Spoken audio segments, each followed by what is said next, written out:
this law in New York, the oddity of it to me is that it only applies to home players.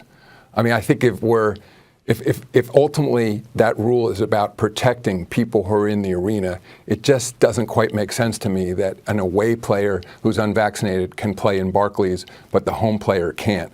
So to me, that's a reason they should take a look at that ordinance.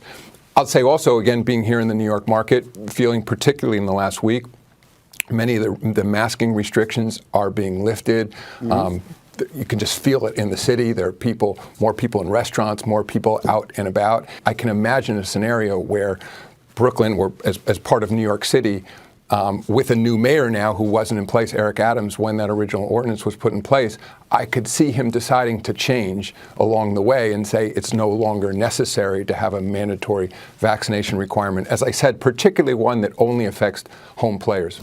That'd be interesting. That's why I asked, and I understand that it's not your decision to make.